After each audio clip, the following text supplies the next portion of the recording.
Yes, we are live. OMG. Okay. Welcome, everyone, to this. I think we have to wait a second. Well, because where's the stream here?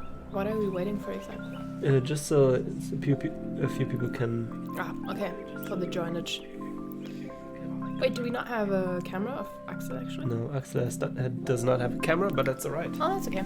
Yes, we can see his drawing. That's be enough. The voice on the other end. You can still hear my beautiful voice, so it's gonna be fine.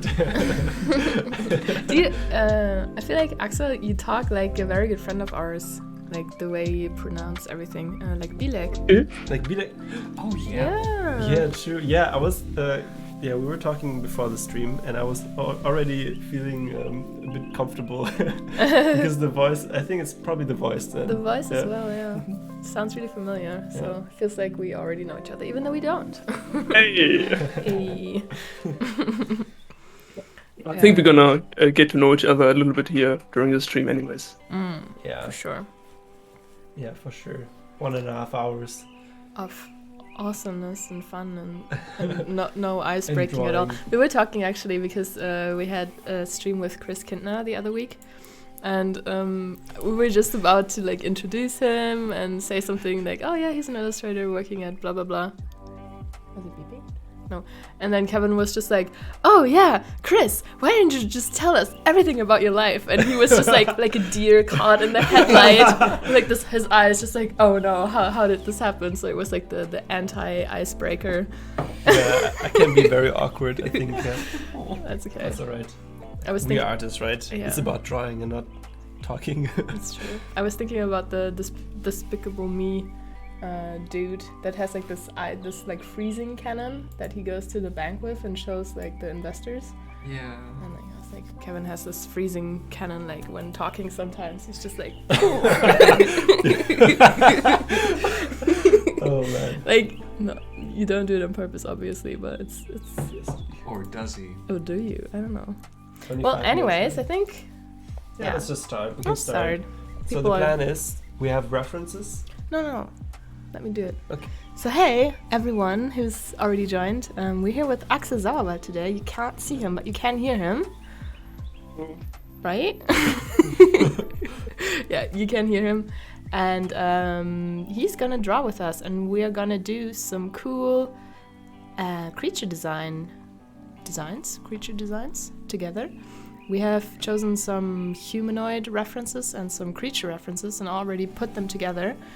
And hopefully you and everyone here will do something fun with it. So do you want to...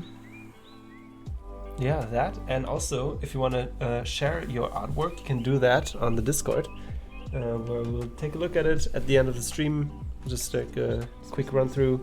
And yeah, so if you want to get it seen, it's can just put it into the Discord. Yes. All right, let's just start. Oh, it's Ignatius here. Cool.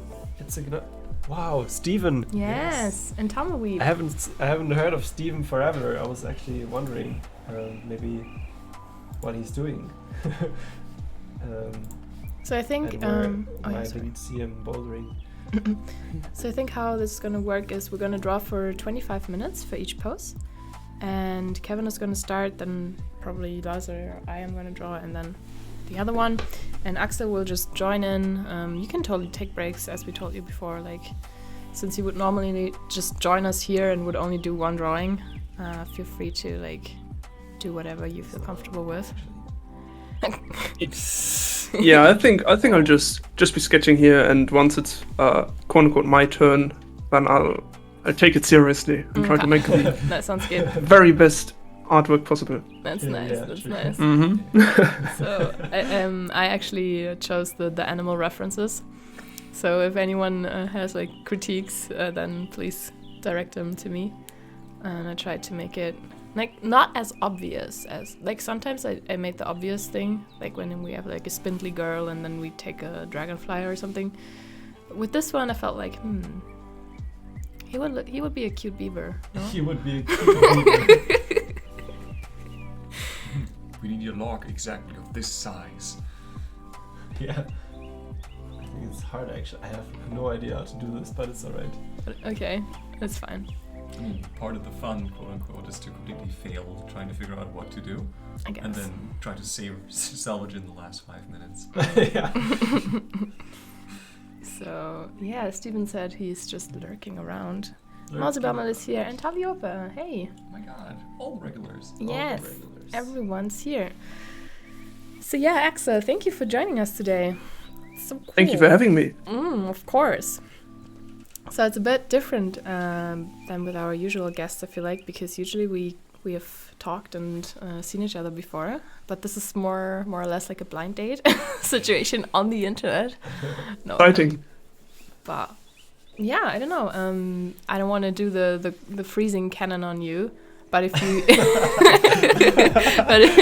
but if you would want to just say a couple things like what you do, what you usually draw, just so that people that might not know you already kind of get an idea who you are. Sure.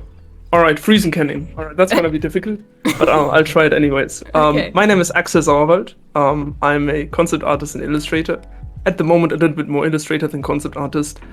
I've been doing this, like taking art seriously, trying to become a professional artist since 2014, and so it's 6-7 years almost, isn't it? Damn, yeah. Oh my god. Almost 2014. 8. Shit, yeah, it's Oh, wow. 2022.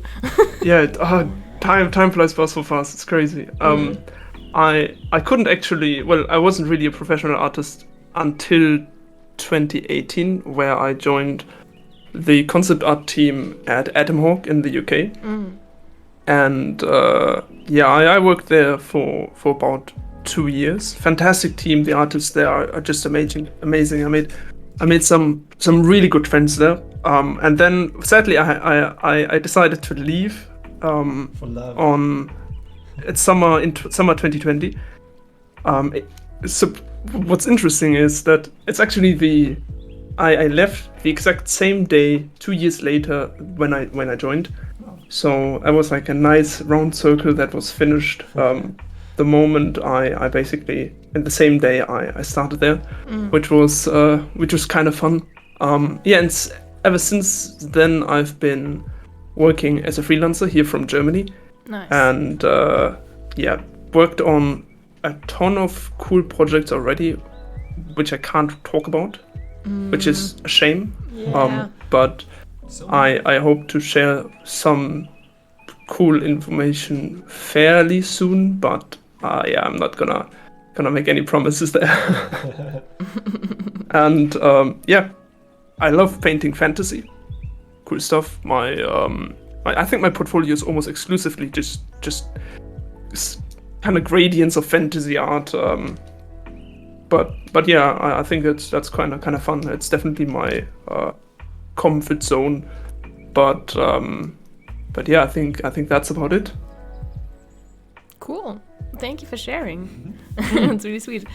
Stephen just said that he just checked out your art station and found out that you're like from the Pfalz, from the German Pfalz. Unfortunately, I'm not a real Pfälzer. Okay. Originally from Westphalia.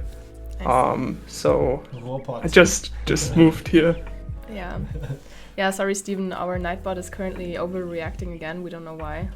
We need to fix that. It's probably because we made a new account. Yeah, sorry. So we have to tell him to not be super To rude stop. to you, everyone.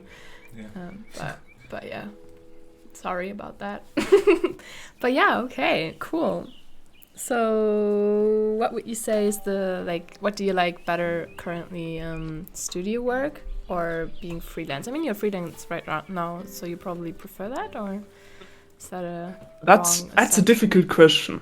I think before the pandemic, I would have said studio work. Yeah. Now, during the pandemic, I'd say freelance. Okay, Mainly yeah. because the main benefits that I found while working in-house was that I got to hang out with amazing people. Especially, I lived alone in the UK, so my whole social circle was kind of evolved around the studio anyways. And they had this fantastic policy where you could actually use the studio facilities even outside of work. So we would basically just spend time after work until deep into the night, either sketching together, live drawing, playing games, doing all kinds of shenanigans, and was just fantastic. But now with freelance, the privilege of being able to decide what kind of work you do, what kind of work you're gonna accept or turn down, that's also quite valuable, especially because that's what I do most of the time if I'm not wasting time online, or spending time with loved ones. So yeah, I think also the freedom of just taking a holiday and visiting people. Yeah, that's something really that nice. that I couldn't do in England, where I'd actually really had to manage my my holidays and look for bank holidays where I could just sneak in some other days, so I could kind of merge a weekend with a bank holiday and a couple of weekdays, so I could have 1.5 weeks of holiday, of vacation, rather than while just spending 3-4 actually holidays. Yeah. But it worked out. I'd visit my family fairly often in that time. That's sweet. I mean, yeah, I feel like like if you live in a different country than your family and maybe your friends or like your co-workers from before, that's also a bit challenging, and you just need to find new circles and kind of find a balance between the old and the new. Exactly. Yeah, but I totally get it. I think I do like studio work, but I also like just being freelance, because exactly of what you said as well, having the time to meet friends and family, and also go for traveling. I think it's a really nice privilege to have. Yeah. For sure. But I like studio work more because you're not going insane at home all the time. Oh yeah, Kevin has that. Sometimes those fits of, well, that's just cabin fever, I guess. Yeah, it's a bit cabin fever. I just Cabin like cabin fever. I just like having a separate working space than home, to just stop thinking about work, or not feeling like you have to work now because you're at home. Yeah. That is very true. Yeah. Another big challenge, which I feel like kind of plays into that topic already, is just the time management, and you needing to hold yourself accountable is really difficult at times. So if you have the internet on your fingertips all day long and you're alone, you can easily just waste all your time by doing things that are not work related, but they don't move you in any meaningful direction anyways. Yeah. True that. Yeah, so connected with this topic, Steven asks, what has been the hardest challenge for you transitioning into freelance? The hardest challenge, surprisingly, it hasn't been finding work. The work, I was really lucky that work usually finds me, and I don't have to look out for it. So big challenges were to kind of navigate the jungle of bureaucracy. Okay. That's a big one, and then I think keeping yourself accountable, doing the work that you're supposed to do, and also staying healthy while doing that. That is, I feel like, the main things that I struggled with quite a bit at the beginning. Okay, so just like getting like some sort of routine going where you move and maybe do some working out or something like that, and then mixing that with work and being, like you said, accountable for your time management and stuff like that. Yeah, I get that. That makes a lot of sense. So what have you chosen for workout things, if you don't mind us asking? Because we frequently talk about this stuff here on the channel as well. Because Kevin is going bouldering and Lars as well. They're both climbing up walls in their free time a lot. I don't know, I do some yoga and like cycling, I guess, in the summer. So That's fantastic. Yeah. Workout has been for me. I think. Well, I started taking exercises a little bit more serious. Actually, in England, a good friend of mine moved in with me right before the pandemic started, and we used the time very effectively and started working out together. Nice. And that's something that, if you have the chance, I'd definitely recommend that. Find someone that you can do the workouts with, especially if you can't go to the gym. Yeah. Because that just gives you such a big motivation boost. If you don't want to, they usually push you and to work out a little bit. And if they don't, you can be the one motivating. And so we started with just homemade weights and running. And it's just ridiculous. I couldn't even run around the block at the beginning. I was so out of shape at that time. But towards the end of my stay in the UK, we'd regularly, like every other day, run 6, 7, 8 kilometers. Damn. And it was a lot of fun, and we actually maintained that also. So me and my girlfriend here, we kind of took up that tradition. And here at home, I'm mainly doing body weight exercises. I've got like a super cheap pull-up bar that you hang into the door frame. Same. Kevin has the same thing, and Lars as well. And it turned out to be one of my favorite exercises. I was so bad at it at the beginning, but I've got quite long limbs, so just the leverage wasn't really working for me. But yeah, during my time, especially during 2020, I think 2021, that was the year. I could build up quite a nice routine, and then in addition to that, going for a run every other day. There's the Mosel River, 15 minutes of a brisk walk from here. So we'd walk there and then go for a run over 2 bridges. So you have you run on both sides of the river. It's like 3 to 5 kilometers. Cool. And that usually gives you a good wake up in the morning. Damn, yeah.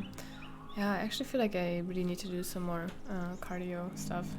But I don't like running. Don't say. There we go.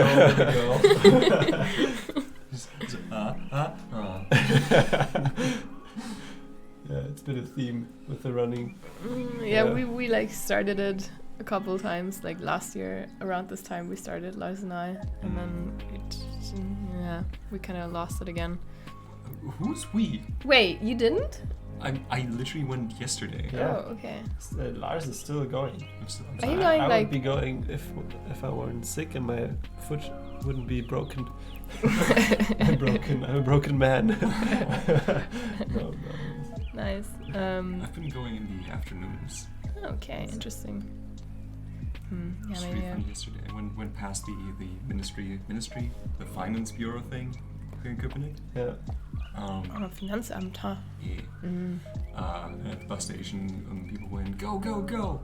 And usually I don't say anything, but then I give them a fist bump, then I got a cheer, and that was really cool. Oh, yeah, you go! That's sweet. That's funny. Yeah, so Steven suggests that you should go bouldering, Axel, because Trier has a couple of nice bouldering gyms, supposedly. Oh man. Ooh, I'll definitely have a look at that. Because it's body weight, right? It should be exactly what you do. Yeah, if you're good at pull-ups. Also, by the way, I was hoping that sentence went into a different direction. Like, I'm very long limbs, so doing pull-ups really easy because I can just stand up and reach the bar with my chest super easily. But no, we didn't go there. When I do hang in the door frame, it's usually I can't just let myself properly hang. Because then I just kneel down. So kind of always need to tuck in your shoulders a little bit or pull it down. So I'm just hovering with my knees, like a half a centimeter over the floor. Damn. So what I usually then do instead is I just sit in the air. I pull my legs up, and that works fairly well. It's a better exercise too.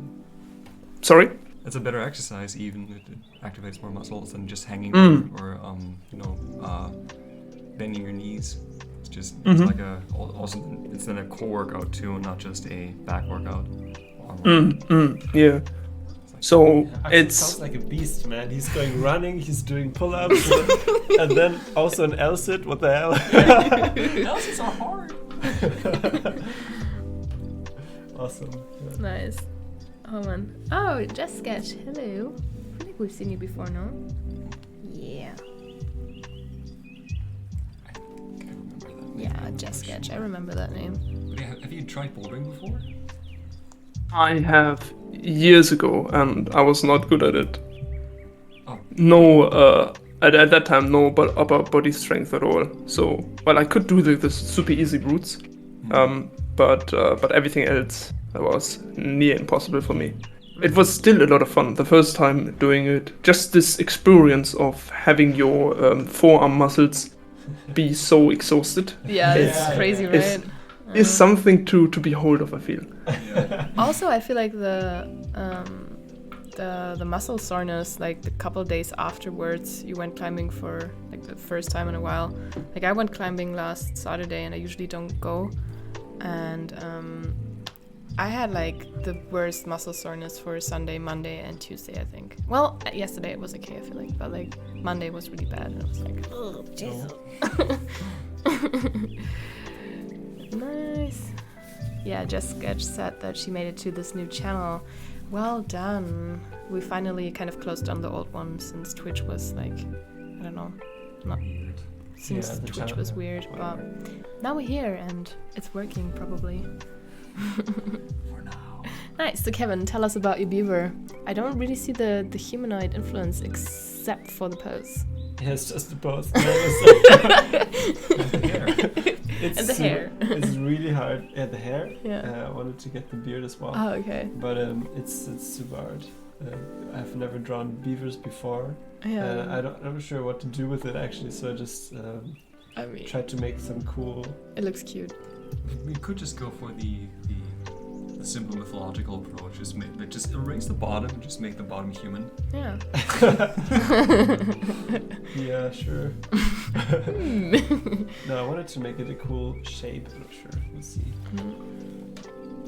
Does anyone know why their tail is shaped like this? Is it for swimming reasons? I think Probably it's, for mating, right? It's swimming, but they also use it for What? for construction, right? The tail? Yeah. They just pad like mud into the wood. Oh, you're probably right. Interesting. You're probably Okay. right. I mean, God. they like gnaw down whole trees, right? Yeah, Yeah. something like that. Interesting. The nipple's really important. Did you just give what? What? Someone. That's very humanoid, right? Wait, who Oh, said that? Tumbleweed said that this stream is just us drawing furries. Then basically, like I mean. That's what? one way to get noticed on Twitch, I guess. Oh Yeah. well. Not sure I want to go there yet. Yeah. No, not really. So Taliopa said that she's feeling bad about not working out this morning. You don't have to feel bad about not working out. It's fine. I think it's really about doing the small steps. Yeah. Like, don't run Yeah. a marathon, but just do it like 20 minutes. So it's you don't have to make some huge workout routines to get started. No. Yeah, I'm not really that crazy with body workout either. It's, you know, if you let's say if I do 3 times running each week, a la 30 minutes or 45 minutes if I'm slower, then that's not really that crazy. Plus every other day pull-ups, maybe some push-ups here and there. Yeah. So just kind of maintaining a right. fairly healthy body, so not everything breaks down when you sit down 12 hours a day. Yeah, Um, sure. So that's I feel like mainly it. It's so yeah, I don't know. Also kind of trying to keep the fat away a little bit. Oh yeah. And I feel like also with it helps. I mean, it's really nothing new, but like it does help so much with mental health. It's crazy. I mean, I feel like especially when you're like drawing, creating, and just sitting on your desk whole day, I reach that point where I just turn crazy if I don't move. Like I literally go crazy. I remember when we came to Berlin and we just had no workout routine whatsoever, and we were just literally sitting in our like shared workspace room working for the whole day, drawing the whole day, and I had like at least like every other week some sort of like crisis where I was like crying and I was like, oh, I'm not progressing, everything's shit and I feel like shit and it's so bad. Like Kevin remembers that. Like I wasn't depressed or something. I feel like in retrospective I was just not doing any sort of physical activity and my body was just like, no, that's not good, girl, stop it, change something.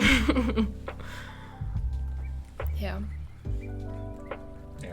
I feel that. It always happened to me whenever I injured myself and couldn't jog for months. And yeah, I guess at some point you do develop some kind of addiction. But it's also, we're supposed to do that, you know.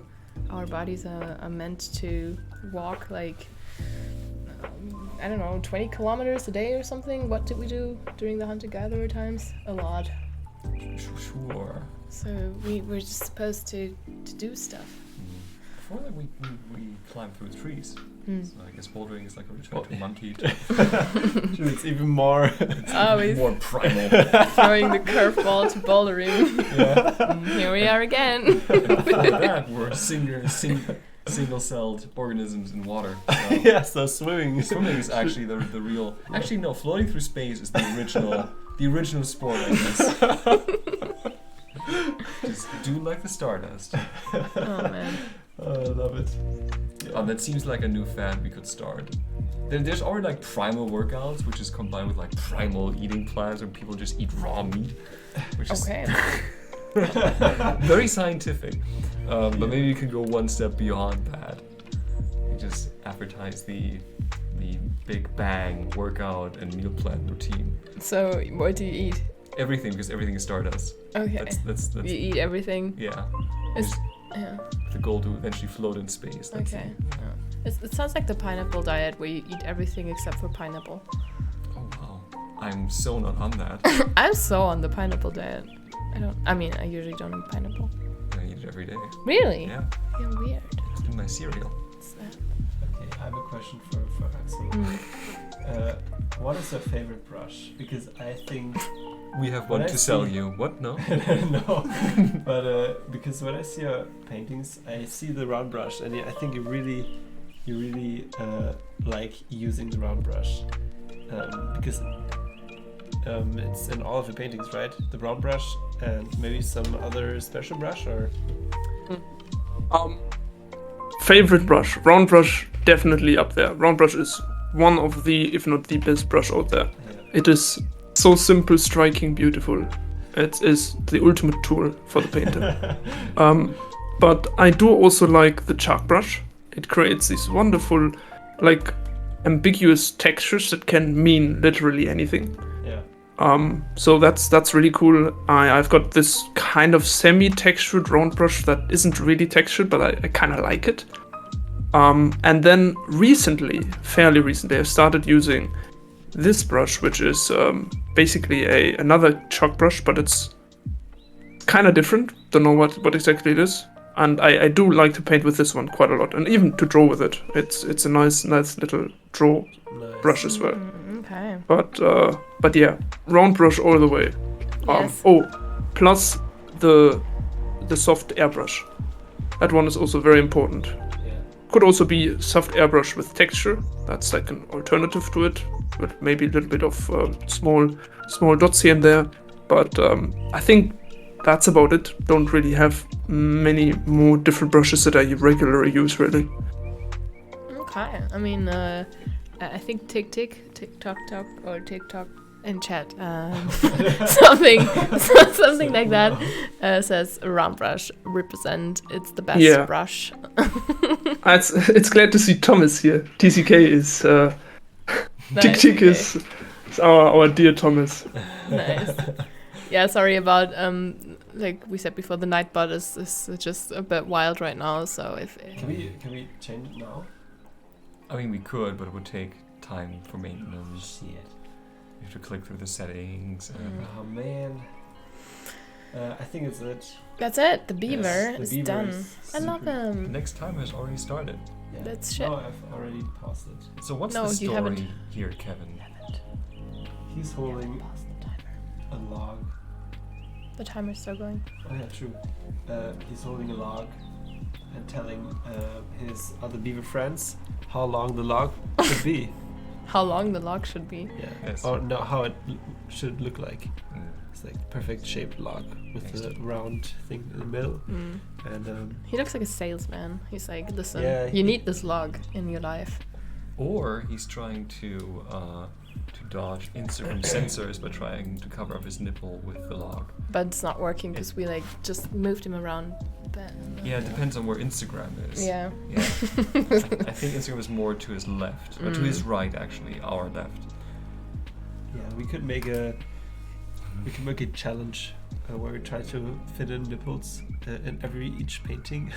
Just because. Just because. Okay, no, I think it's done now. It's pretty.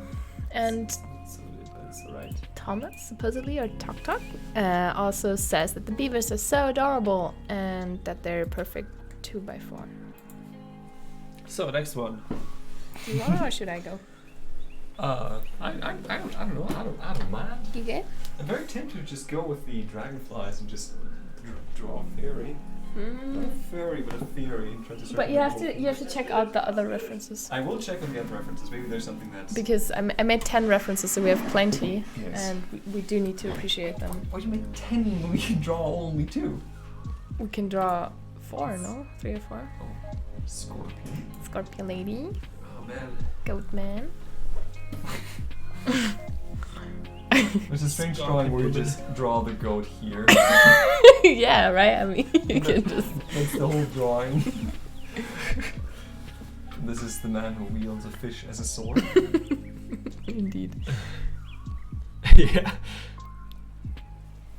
Oh, that could be interesting. Is it This weird? is the government surveillance drone character. Mm-hmm.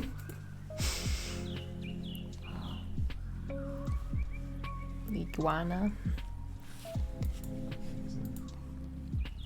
Yeah, I Oh. really love this one. I think it's a hard one, but you I know. actually want to see you drawing the fairies. The fairies, I mean. Wow, Kevin. Oh no. That's also a really cool pose. Lemur lad. I want to either do the lemur or this one. I think this one is the safe choice. 'Cause- Yeah. I put Just it. have fun, man. I put in safe choices and like fun choices, so Aw, you decide. I mean, not that the dragonfly is not fun, but like. I wanna do this. I wanna be lazy. Okay. I've been rendering all day. I want to do something fun. Whereas, no, that's the wrong one. That's a good brush. It's a lovely brush, but this is my It's the favorite €50 brush. No. The Yes. $1 million brush. So. brush. Indeed. Tick Tick says, "Dang, these are cool." Like the references. The Lemur lad. Oh yeah. Yeah. Eileen has been preparing the references today. Yes. Oh, you gotta be careful with the pronunciation because a lemur is something different than a lemur. Lemur. What's a lemur? A lemur is a demon. Which didn't we talk about this last week? There's a fun fact. So we're talking about concept art, right? Back in the olden days, before the internet, in Magic the Gathering, an artist was tasked to paint a lemur, a creature from Christian mythology. Which, like, See where it's going. it's like this terrifying creature destroys everything it touches, but the artist illustrated a lemur. So it's like this really cute lemur with this terrifying mechanic gameplay. Yeah, why don't they send him like reference pictures, man? They were just like, it's fine, you know. Just went with it then. That's awesome. Okay, Nathalie. First of all, Happy New Year. Second, Eileen, these references combos are amazing. Aw, thank you. They are. And also I realized that this lady is actually a damsel. What is this? A damsel. Damsel? Which lady? A damsel. No. The dragonfly lady? I think we need some kind of Context. We need some context. damselfly. Ah. Oh yeah. Actually, I think so too. At least the bottom one is a damselfly. The top one is probably the same though. Anyways. Oh yeah, thanks Natalie. My brain is a little bit all over the place right now.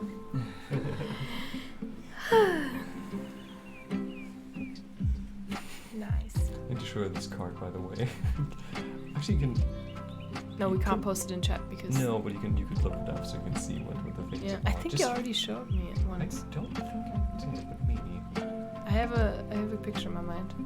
It's like clinging in profile view to, Yeah. to like a ledge or something. Oh man, that's so cute. So Axel, what do you like more, concept art or illustration? Oh, Here that's it is a big. again, the That's freeze a can- Which hard one's question. your favorite child? Who's your favorite client? Okay.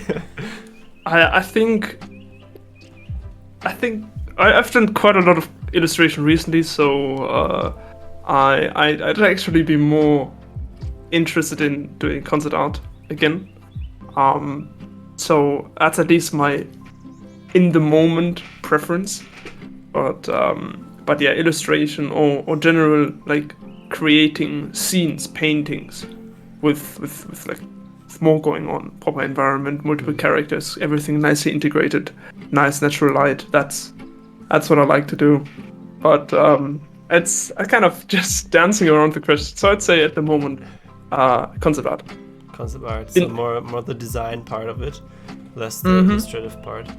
Well, it's just also the exploration, you know, kind of not needing to go through the whole process of kind of figuring out what the client wants in terms of composition, different sketches, and then in the end the whole rendering. That's something that is fun, but if you do it all the time, it kind of gets boring eventually.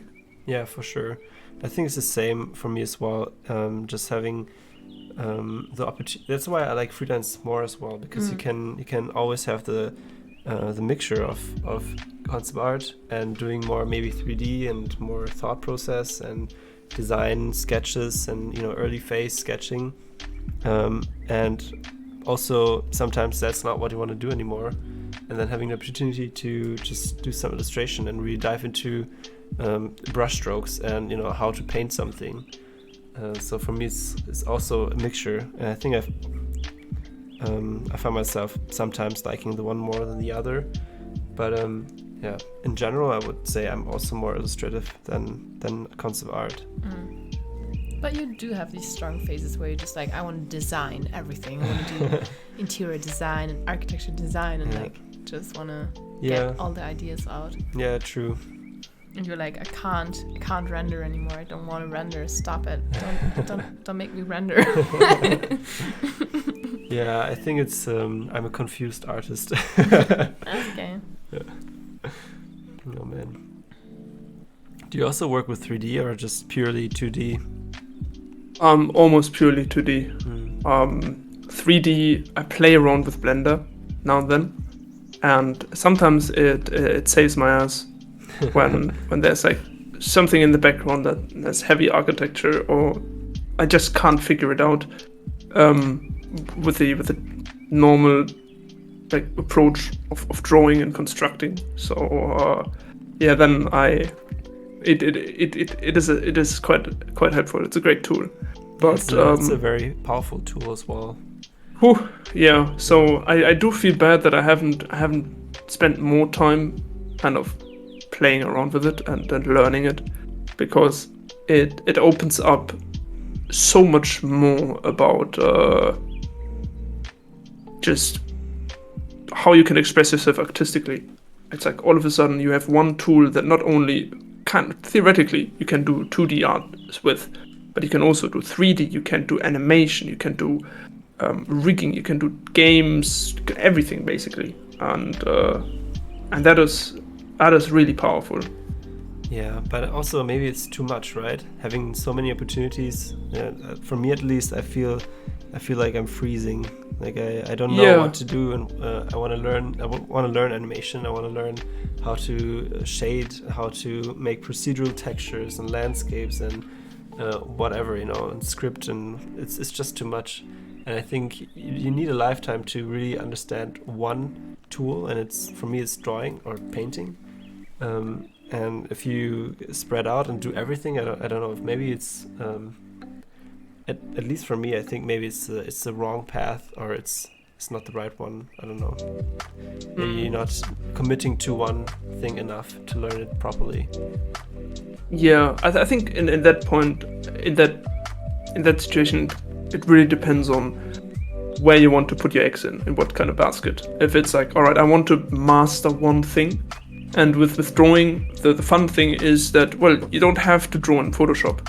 You can just as easily just draw in your sketchbook, or generally on paper, or paint, or use all those traditional materials, and maybe find success in it, or at least find a very satisfying pastime.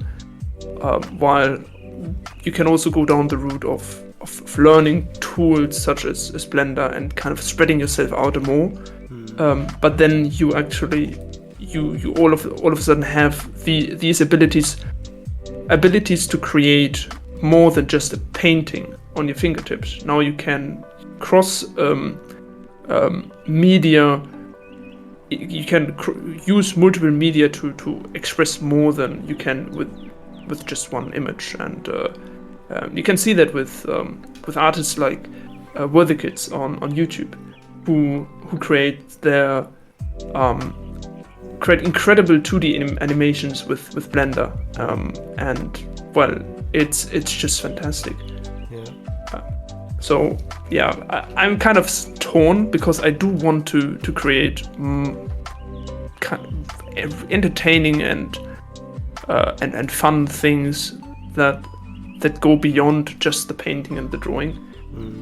But yeah, the daunting task of needing to learn such a big software and get good at all these different disciplines is something that kind of scares me away at the moment a little bit. That's what I like about Photoshop. Well, Photoshop isn't a simple piece of software, right? But I've spent so many years using it that now I feel very comfortable with it. I would still need to spend a lot of years playing around with Blender, not only like watching tutorials and trying to follow them, but really just sit down and have an idea in mind and try to kind of realize it in that software without just using step-by-step tutorials. And that is I feel like very challenging, because obviously it's uncomfortable at the moment to learn something completely new, and especially if you're quote unquote used to getting fairly good results when you create something, and then all of a sudden, all right, you're on square one again. Good luck. True. But also, I mean, it's a topic I really like to talk about with my art friends, because it's just a common question. Do I start learning 3D now? Should I do it? And all the things you learned in 2D you can apply in 3D as well, kind of, So all the shapes that you've copied and learned from, you can use in 3D as well. So it's maybe not completely square one then. It's just the software that you have to learn anew. But it's true, yeah. Otherwise, the feeling for composition, it stays, right? And feeling for light and color, and so that everything that you can learn in 2D, it's still there. So that's my argument for learning 3D. Definitely, and I wholeheartedly agree with you there. Yeah. One thing that is probably going to be super helpful when you want to learn it, though, is going to be rather than going in with the objective, I want to learn this software, it's probably better to go in and with the objective of I want to use this software to realize this vision I have, this idea, this project. Because then you enter kind of this more exploratory mindset. Like tutorials don't seem to work that well anyways, with you retaining the information of what they try to teach you. It might be helpful to learn the basics and how to do some obscure effect. That would be quite fun to do. But when it comes to creating a proper project, it's maybe it might be better to go in, have a clear idea, and figure it out to get the vision that you have in your head, rather than learn the software first and then come up with what you want to do with it then. Yeah, so having some kind of bigger purpose. So you have a personal project, for example, right?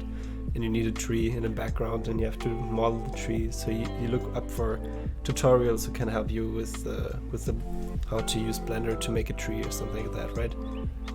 For instance, or you want to... So for instance, I've got a project that is on hold right now, a personal project, with some, like a mix of dieselpunk, steampunk airships. And I painted them a while ago, super low res, not really that interesting. Design is completely whack, but that would be a project where I'd go in, look at tutorials, for instance, how to model a car or how to model a ship, but rather than modeling the ship that they propose in a tutorial, I then just use the tools that they provide me with to model the airship. It's already designed, I've already sketched it out in 2D, just need to properly put it into 3D. And I think that way I'd probably retain more information about the tool than if I just follow step by step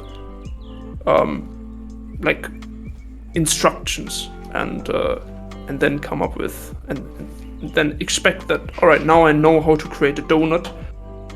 So next up, Famous one. I can create scene XYZ that's gonna be actually interesting to me as an artist. I don't think so. Yeah, true. I think it's also I completely agree with you there. Also, Steven saying, Thomas is saying it's great to learn as you go, but without constant use, it's so easy to forget everything before you use it again. Yeah, for sure. You need to apply it instantly to learn it. And then Steven is saying, Axel sharing some wisdom and at the same time ruining the side hustle of a lot of artists. Don't let Gumroad, ArtStation, Marketplace hear you talk that way about tutorials. Tom is saying, I knew how to make a donut at one point. I think I've done this donut tutorial like 3-4 times. I already forgot everything that I learned there. I can rotate a cube, I can delete it, and I can maybe model a little bit, but that's basically the extent of information that I retained from that tutorial. And I'm sure that there are fantastic tutorials out there on Gumroad, but I personally have never been a tutorial guy. In my whole art journey, I've bought maybe 4-5 tutorials. So maybe I just need to give them a proper chance, you know. Maybe I'm just not the right person to talk about it. I think tutorials are helpful. You just need to look for the specific ones. It's not. I think it's no good to just do some weird tutorial about some software without a purpose for it. But if you have a purpose, for example, creating an artwork, and you have specific problems, then you can look for the specific tutorials. And I think in that case, it's super helpful to have tutorials. Thomas is asking, Axel, did you ever render out your donut? I would like to see an Axel donut for sure. I don't think I ever did. Or if I did, I probably lost the file somewhere on the work computer at Edinburgh. It's gone, man. Gone forever. Yeah, maybe we need to make a new one. I have to also say, like learning something new, like a new software, it's always easier to have people around you who are actually working with that software. So you can just ask them how to do certain things. You don't need to look them up at Google or YouTube. It's much easier to learn new software with the people around you who are using it as well. Yeah, I remember spending a lot of time watching Blender tutorials, and then I don't get any of this. Then Kevin spent like 10 minutes just doing it, and it took me like asking 2 more times, like, how did you do this? And then okay, I got the basics now. But it's like it's a counter position to the thing before. I think I learned most of my stuff through tutorials. Like my actual, I still know which tutorial I watch to actually get a hold of, okay, this is how you paint, I guess. Not saying like looking at how I paint, might not have been the best one, but it's definitely the one that got me into a working process at least. Yeah, for sure. But yeah, people work differently, and yeah, as Kevin said, the value of having people teach you, it's insane. It's so good. Yeah, also that's something that's, what I miss today is like having some kind of mentor. I would just like having some artist who's like super good and I really like their work and they help me like 24/7. They're just there. They're just there. Yeah. You just send your stuff at the end of the month and he's giving you critique. Could be tearing it commercial or apart. not. That looks awful. Do it again. Yeah, 10 do times. it again. Please. Maybe here are some books with and you can learn about that. I don't know. That would be awesome. That's what I really miss kind of these days. I feel like back in the days they all had mentors. They all learned from the best kind of. True. Yeah. And today is like, yeah, we have the internet. The internet is my mentor. Yeah. Well, I think what I did at the beginning, and I don't think it was super effective, or efficient. I looked at a lot of other artists that I really, really admired, and I basically tried to analyze what make their work and imitated them as much as I could. And there are a couple of artists that I found the archives from conceptart.org, and I'd go through their learning journey of trial and error and kind of compare to me and see what they were learning, what I was learning at the time, and that at least gave me like a almost tiny bit of almost like a guidance on how to go about learning this craft without having a proper teacher or going to school. Yeah. And then eventually I just broke off because I got an idea of how to go about learning this, and then just continued stealing other artists' cool way of doing things and copying wherever I could.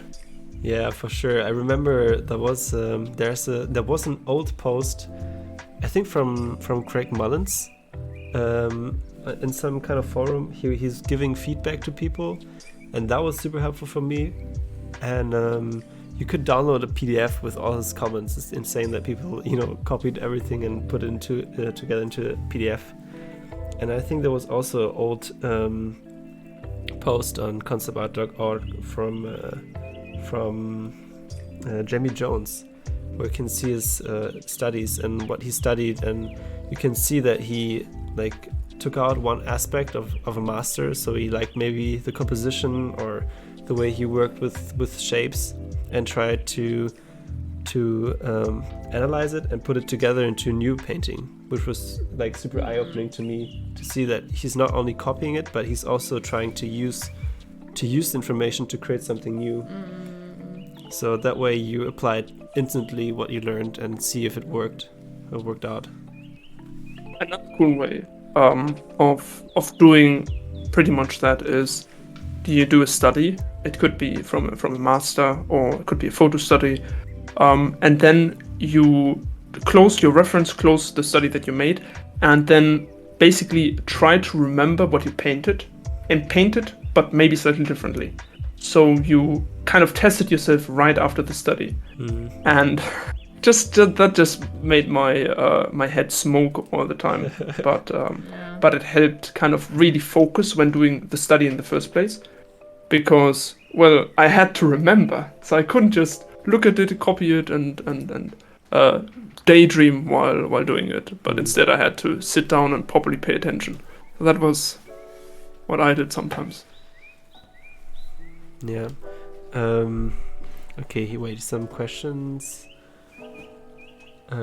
Thomas is saying, oh yes, you can save so much pain by simply asking someone that knows their stuff.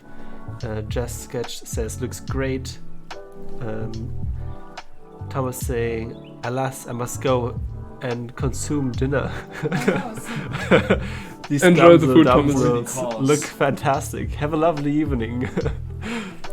Thank you, Thomas, for coming by. Yeah, thanks for joining. Yeah, and then someone new is there, Julia Dross. I do have a couple of mentors, people I've just reached out for on Instagram, asking something like, hey, I love your work, I'm trying to do the same, could you help me out? And well, I was surprised, but it worked. Try, maybe it'll work for you too. Yeah, I think writing to people, that's what I did as well. But I really mean like having one present, not writing to people here and there. But I guess, I mean, it's also good to have like different influences. I think that's actually a great thing. I don't know. I mean, you used to do it a lot, no? Yeah, I used to do it. I was a very communicative lad back in the days. Give me feedback. Yeah, for sure. I mean, feedback is super important. And also, I don't know who told me that, but someone told me that I should just take my work, put it together in Puref, for example, having like a mood board of your work, and then put another artist's mood board right beside your work and see where the differences are, like how's the color, how's the composition, how simple they are, and so on. And that way you can also see, like in a big from a wider perspective, what you can do better. Yeah, I mean, yeah. It's a fantastic idea. I never did that. I should. But I don't know, at this point, what usually intrigues me in other artists' work is it's not, alright, I want to kind of really encapsulate what they try to do. That was something that I did at the beginning, kind of really going down the imitation path. But now there are like certain aspects of an artist's work, be it their shape design or the brush work or the use of colors or their wonderful stylization. And I'll try to kind of understand how they did it, what their thought process behind that is, so I can incorporate that into my work. So, for instance, I think at the end of 2020, I started going down a path. I started learning more about stylized figure drawing, mainly because I felt my figures were way too stiff, and I was kind of really obsessing about, alright, it needs to look right, it needs to have like the certain anatomy and the proportions need to work. But what ended up happening was that I just made the figures just not look interesting. So Thomas, for instance, is fantastic at drawing figures based on shapes rather than figures based on proportions and anatomy. Well, the anatomy is still there, and the proportions are maybe stretched, but they might not be realistic, but they're very believable. Yeah. And they're just fun to look at. So I did that for almost like 3/4 of a year.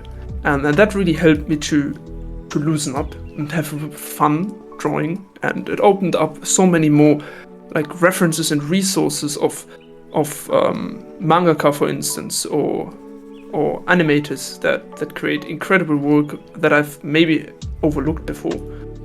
So yeah, and I just steal stuff from them, but then try to incorporate that into more the grounded realism that I try to create. Yeah. That's super nice. Just stealing one aspect and trying to bring that into your work. That's what I really like about some people, that they really understand like what kind of tool, what a tool bag you have for creating an artwork. So yeah, the time is done, right? Eileen, it's your turn. It's my turn. Yeah. So if you have shapes, values, colors, and so on, and line work as a foundation, so it's super nice to know what you can just take away from other people. Claire Wendling zum Beispiel, oh my god, Claire Wendling with her line work, that's super nice, and then applying maybe Axel's color on that. It's a totally different style then. Yeah. I totally agree. Claire Wendling, one of the best drawer out there. It's fantastic what she does. Alright, so next one. Well, next actually, artwork. The last one, right? Yeah, last artwork. Oh yeah, guys, if you're drawing with us, you can post your stuff onto the Discord, and then we take a look at it at the end of this of the stream. Yeah. Alright. What's going on next?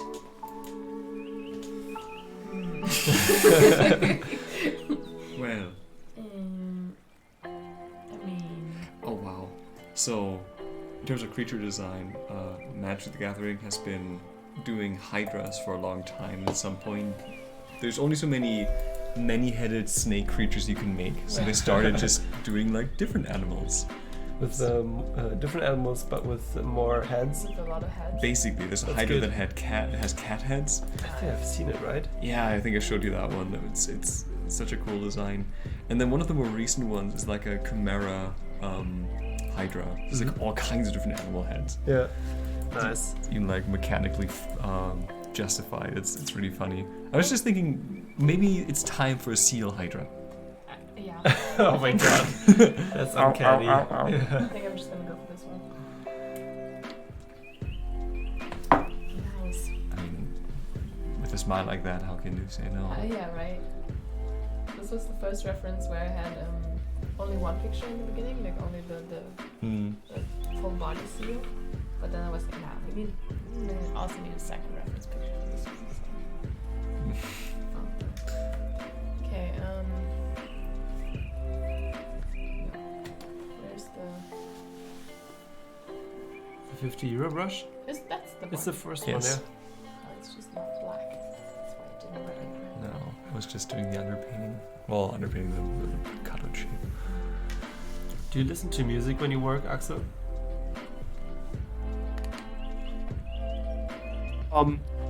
All kinds of music. What YouTube recommends me, really. Okay. Because there are some people who are not listening to any music, and some just work in silence, and it has some advantages, I guess, because you're more concentrated and maybe more focused. And you're not layering Yeah. dopamine. Yeah, and you're not. That is layering very dopamine. But that's something for another episode, I think, with the dopamine, right? Didn't we also talk about this, that having some kind of noise actually helps you concentrate? I think it depends on how awake you are. Yes. Yeah. So, yeah. Well, so what I found, so I struggled with paying attention and not paying attention, but really just spending my time effectively for quite a while. So I started using the Pomodoro Technique. I've got here a tiny little kitchen timer, but it's actually in a form of a cake, so I call it my tortas instead. And what's quite interesting is that way I can keep track of my full my focused work time, and I don't necessarily need to listen to music or need to listen to podcasts or audiobooks, but instead have only this ticking noise the whole time that kind of gives you like a heightened attention, because it kind of reminds you all the time that, all right, time is actually running. Oh my god. So you better do something, and it kind of obviously it goes into the background eventually, but it's very, very nice. The only downside that it is for me personally, I don't know about you, but I am very, very easily startled. It was a huge problem at Adam Hawk as well. So even if people came up, producers wanted to tell me something, every time, however gentle they were, I almost got heart attacks there. It was awful. And at the same thing with the Pomodoros here. If I'm concentrating, then I'm completely unaware of my surroundings. So if the timer goes off, I almost jump out of my chair every time. But it kind of keeps you awake. It kind of reminds you. I write down the amount of Pomodoros I do every day, and I can even check if I got more work done than, let's say, same day last week.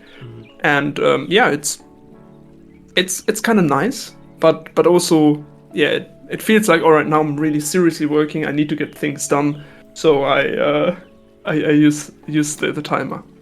That's really good. I think it's nice to have like a dedicated timer for that, because do you do like short bouts of work, or do you do like a long, like 3 hour just straight, I don't know, focus time, or are you doing like 20 minutes and break, 20 minutes and break? Yeah.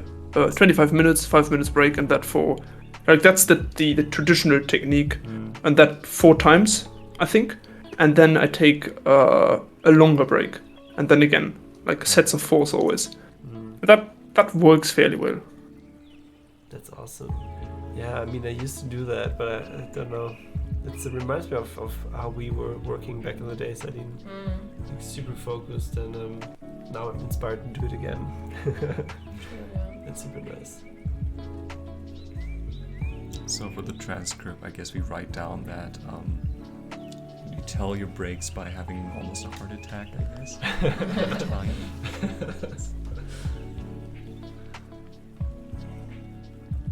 It's actually a nice idea with a timer, because I always used digital timer for that, and that one just made me. That's yeah. Try it as well. Those digital timers, they might be nice to, I don't know, keep track of time, but they are not great reminders. Nor do they give you almost like the importance of your action. Now with a physical timer that you had to turn and you had to actually interact with, that's like so much more real than opening a tab with a random timer and then going about, then just closing the browser again, doing some art, maybe listening to some music, and then there's like a faint beep beep beep somewhere, like you almost don't notice, and then you're watching videos again. I don't know. Yeah, makes sense. Yeah, it's a good idea.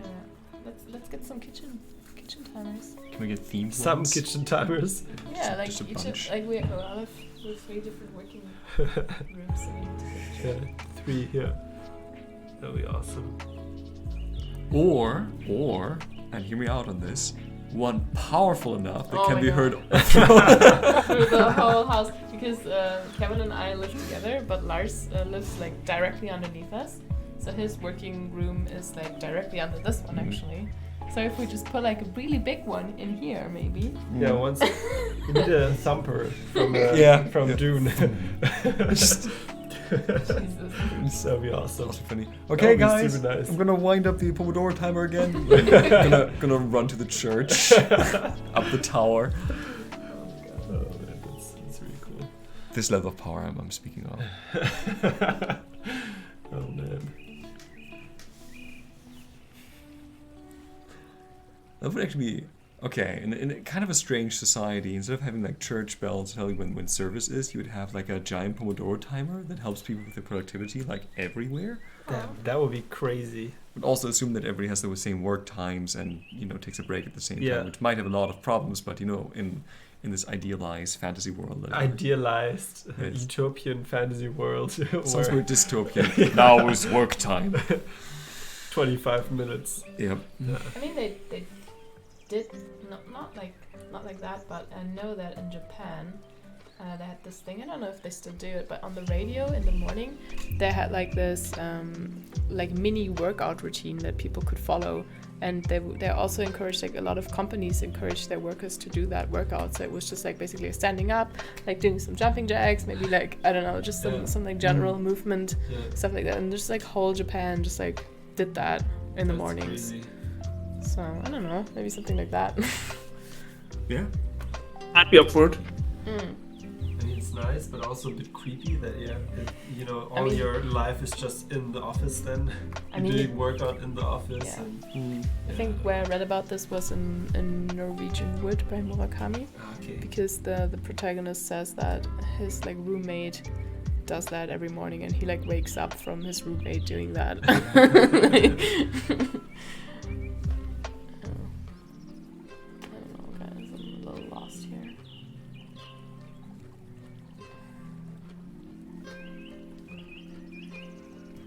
I'm just thinking about a seal-inspired superhero.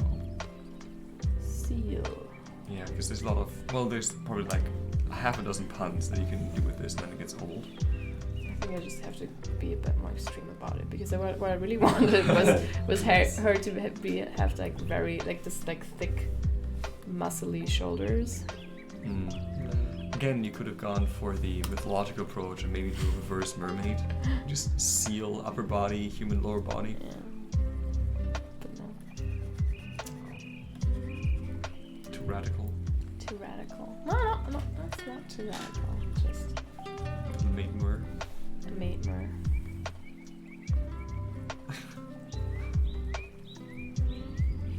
Do you still have a study routine, Axel? Like, do you start your days with, I don't know, 3 portraits or some life drawing, or are you just going straight to work and then doing a workout, or how does it look like for you? Not at the moment. So at the moment, I'm kind of still recovering from Christmas. It's since Christmas, everything I completely threw out my whole routines, and I have to rebuild everything. But same. I used to do figure drawing, like for like an hour, and there usually, like before, there was the website and the YouTube channel Croquis Café that provided some fairly good references in the form of like these videos, and then people posing, and everything is nicely timed. I never really paid attention to the timer. I just paused on every pose that I liked and drew it, maybe even multiple times, is how I felt like. And now there's another.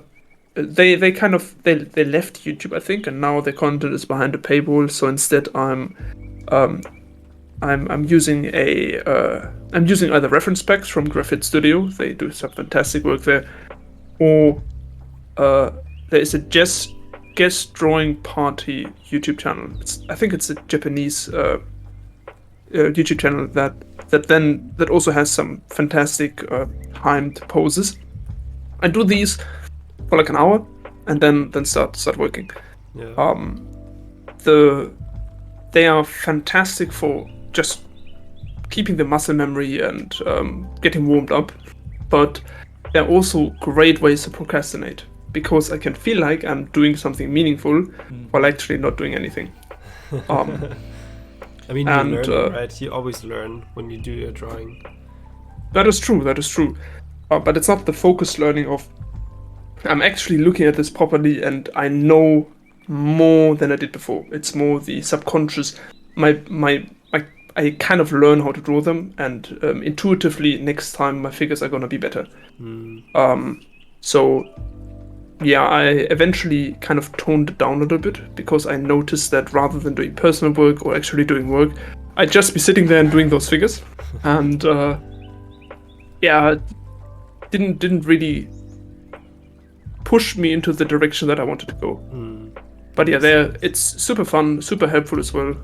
Just a matter of making it really worthwhile, I think. Yeah, I had the same feeling as well. But if I stopped, every time I stopped with live drawing regularly, I had this feeling that my line work just got worse. And so for me, live drawing was always like some kind of maintenance. It's like oiling the engine, you know. So in that sense, it was super important for me. I mean, an hour is pretty much. I think back then we did it together, right? Yeah. And it was always like just maybe 20 minutes just to get going, you know, just start something. So yeah, maintenance. But learning new stuff, I mean, I think you learn subconsciously, like how the figure can work, like in what angles you can put the head and how arms look in certain positions. But it's not like a super focused study for sure. Like at least not for me. I think you're different, right? You're always like super. Oh yeah, this is like the muscle that's going into this arm, and then there's. No, not at all. I tried that, but I couldn't really retain the information that much, and the figures turned out awful. Yeah. So I think what really changed my figure drawing game was to think in terms of form and shape. That was when things really started to change, because I wasn't looking for 100. I wasn't aiming to create 100% accuracy in anatomy. I was looking for something that is believable, and believability doesn't need perfect muscle insertions, but it needs to. The insertions need to be good enough, and they usually are if the proportions are fairly well rounded, and you don't invent muscles that don't exist, and then you're good to go, I think. and the rest is really just like silhouettes, kind of breaking the body down into its simplest components. Not necessarily boxes. I think drawing boxes has helped me a ton. But what helps more is kind of having a mix of a box and like a organic box almost, with rounded edges and maybe even round insertions for the limbs. That works quite well. It's like almost mini mannequins. Yeah. And then you solve one of the biggest issues in general, which is form and perspective in one go, because you don't draw a person per se to begin with. You draw a mannequin, and if you can draw this mannequin from your head, from any angle, then there's so much that you don't have to worry about anymore. And I think that's the big difficulty in the end. Like the getting the body into a three-dimensional space. Everything else kind of just follows. You can dress them, you can give them cool expressions, you can kind of tweak the shapes to make them more interesting or just more fun to paint. But then you're not really doing finger drawing anymore. But then you're just painting.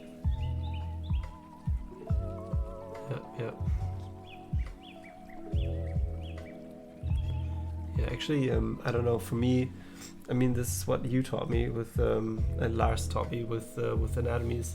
Having the tool bag, and if you have the knowledge and you have like how to manipulate it, you have more opportunities to bring in more story or whatever. So it's like I mean, at the end it's nice to keep it simple and just make it a simple drawing.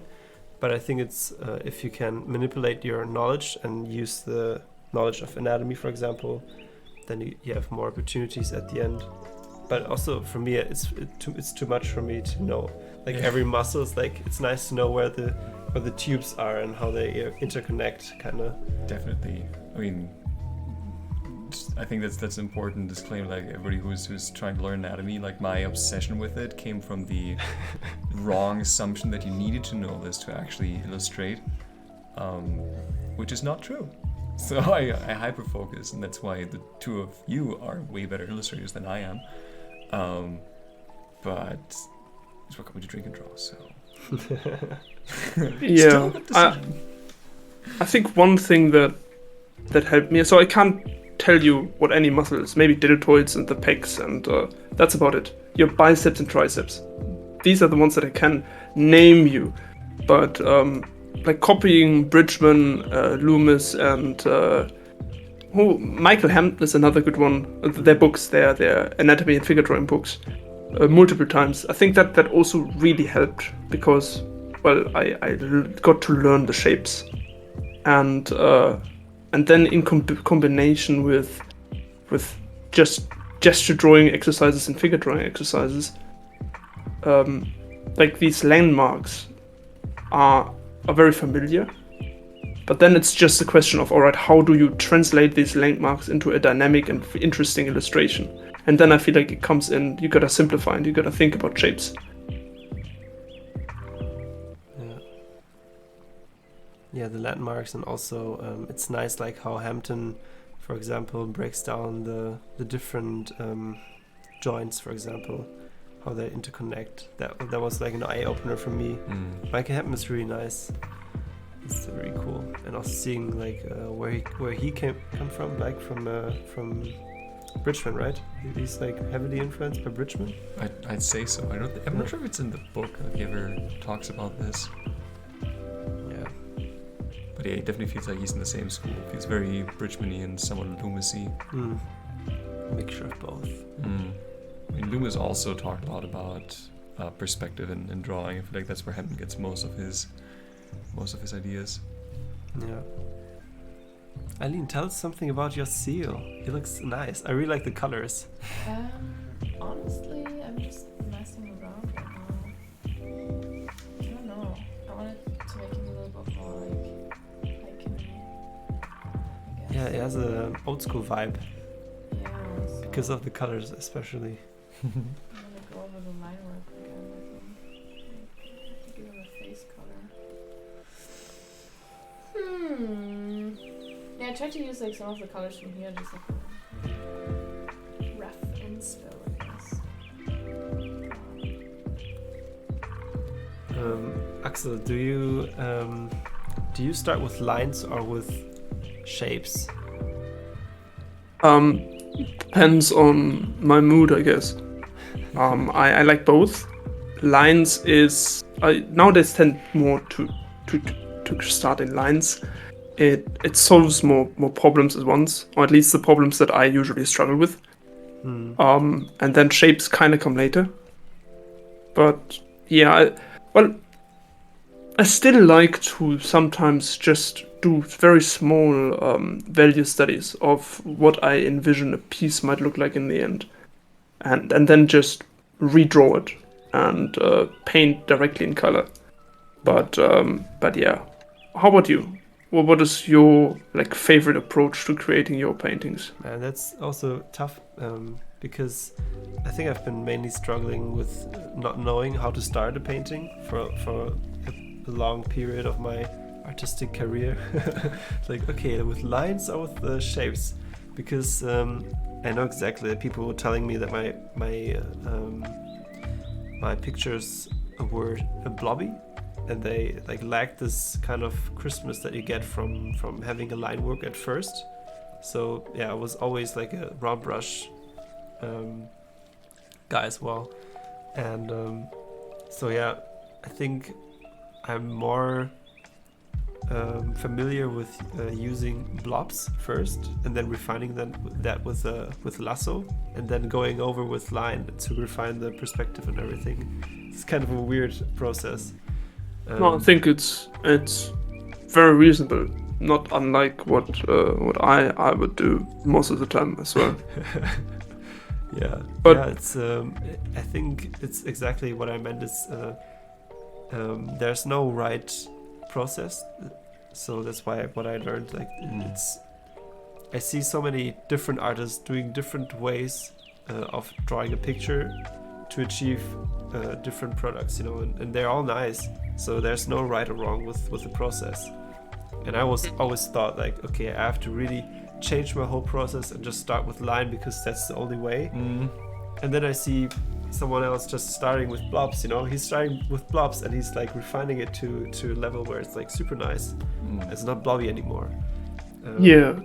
And it's just having the trust of just staying to your path of drawing your pictures the way you like to do it, I guess.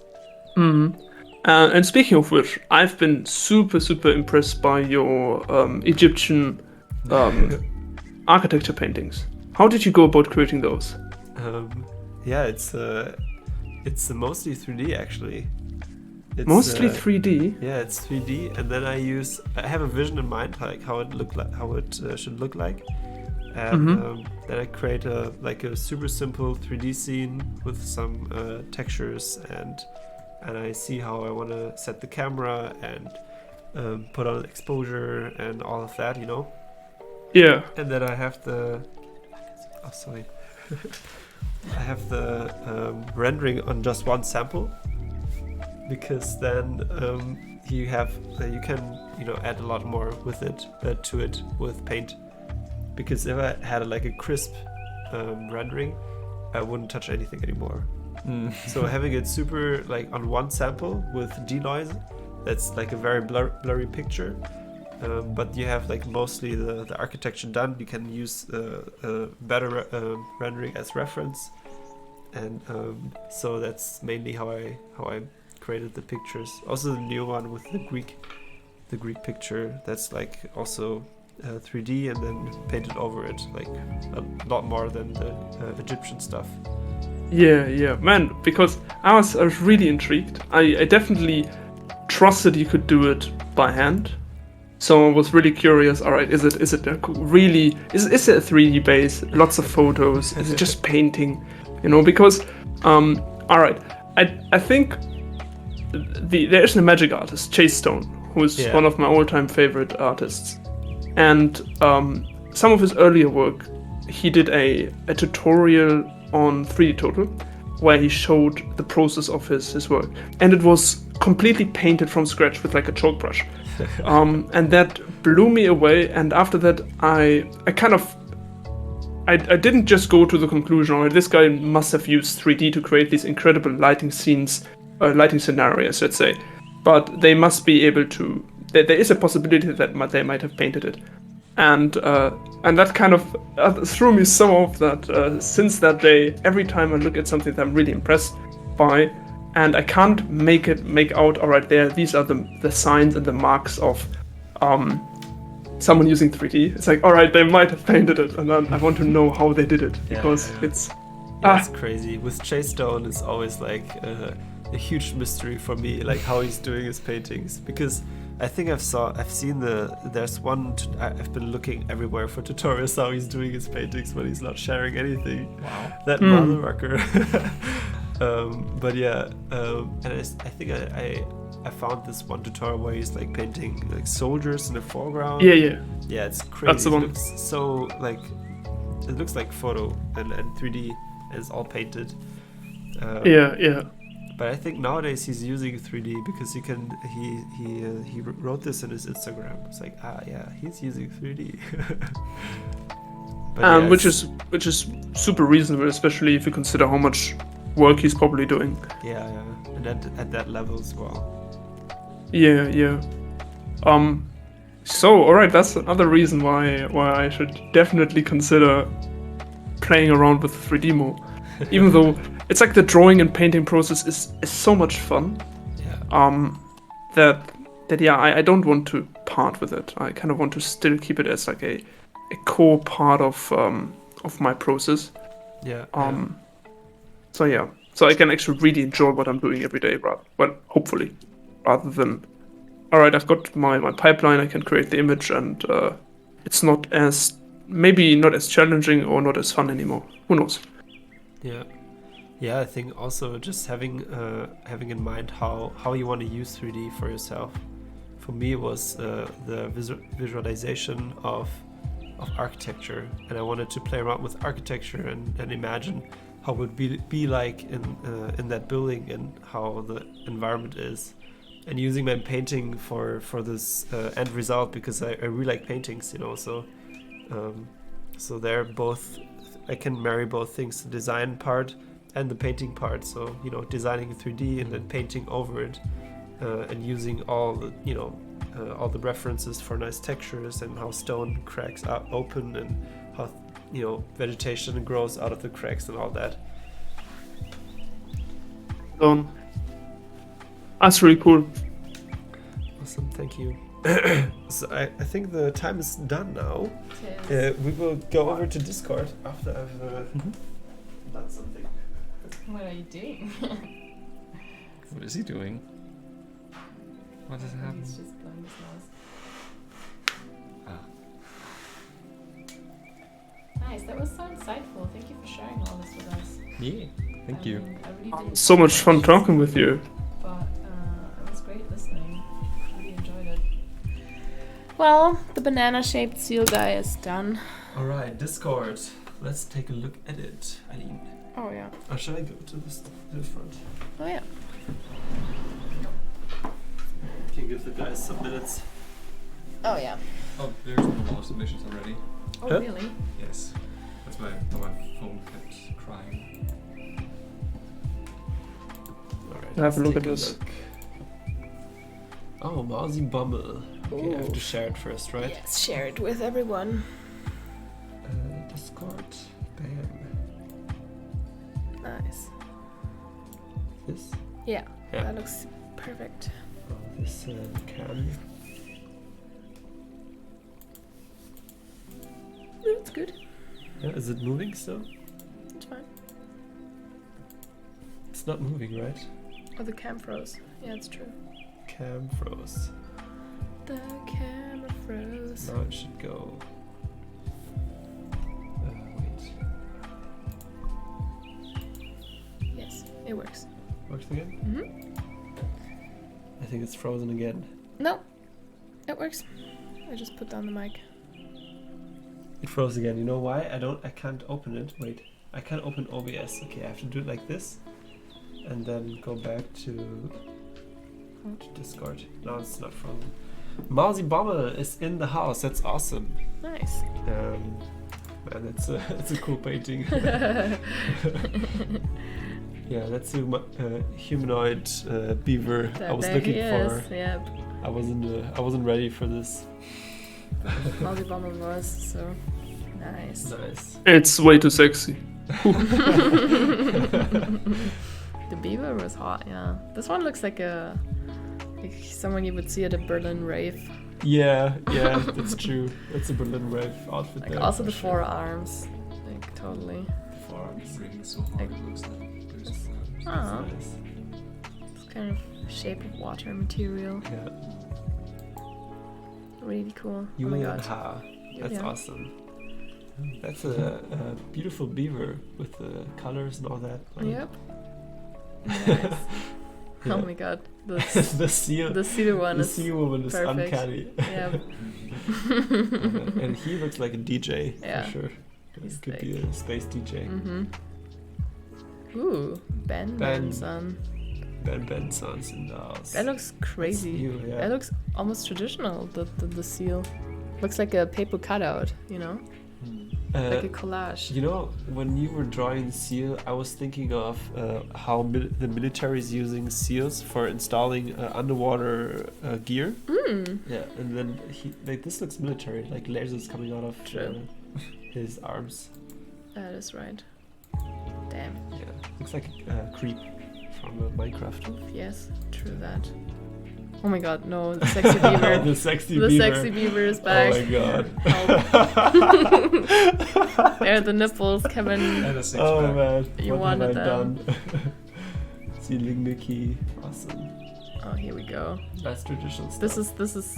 Yeah. Am I allowed to say it? This is true furry material right there. The beaver. But you know, we were kind of calling for it, I guess. Nice. Ooh, nice. that's Is it nice. Natalie, right? Yeah. Nutty. The smile. Yeah. Oh my Interesting. god. Amazing. Wait, can you show this again? The seal one, yeah. Yeah, see, it's crazy. Nice. Really cool. Yeah. Sweet. And the beaver. Oh my god, he looks intense. Yeah. Ravenous. Yeah. That's cool. This log will just cost you 5 gold. Alright, That's Marta, quite I'm so sorry. Oh That's my awesome. god. Man, this is really good. I love it, Marta. I love the dreamy background. Yeah, it's Very awesome. cool. I like how much Oh you my look God. into it. Yeah, and also I'm so sorry. You couldn't help yourself, right? You better be. Yeah, you better be sorry. Better be sorry for that. Ooh, cool. That's nice. Awesome watercolor. Hey, you're way too quick. I wanna check out the birdie. Ooh, Tallyope. She joined us after all, no? Ah, Connie. Yeah. I wasn't Yeah. even. I just saw Connie. How was the workout? Did you do the workout? Because she said she had to do the workout right now. Okay. So she wouldn't lose her motivation, which I totally understand. And Radik. Oh my god. Oh my god. It's crazy. Amazing. I love how you implemented the face as well. That's cool. Sweet. Alright, that's it. Yeah, Yeah. thank you so much for joining, everyone. Thank you, Axel, for joining us Thank today. you so much, Axel. Thank you for having me. It's was so been interesting it's talking been to a you. blast. Yeah, so it was the first time talking and hopefully not the last time. No. It was super nice. Definitely. and I'd maybe- love to come back. Yeah, Maybe you come to Berlin to join us at our live drawing. That would Yes. be really cool. Yeah. Definitely, if I have the chance to go to the capital, hell yeah. Okay, maybe just pointing this out. So we had like a Chris Kintner episode now. We had an Axel Sauerwald episode now. Maybe we should do like an Avengers like crossover at some point. Just assemble Drink and Draw streams most powerful artists for What do you mean exactly? Oh, we don't talk. We just put these guys together. That would be nice. Yeah, just having all guests together. Maybe not a lot when Corona is happening. Yeah, I mean, could work digitally. Could be interesting if there's a lot of once we know these people and there's like interesting overlap. Yeah, or just this could connect be, them, right? Yeah. Yeah. Cool. All right. So the stream is ending now, and thank you guys for coming. Thank you so much for joining. See you soon. See you. Bye bye. Bye, guys.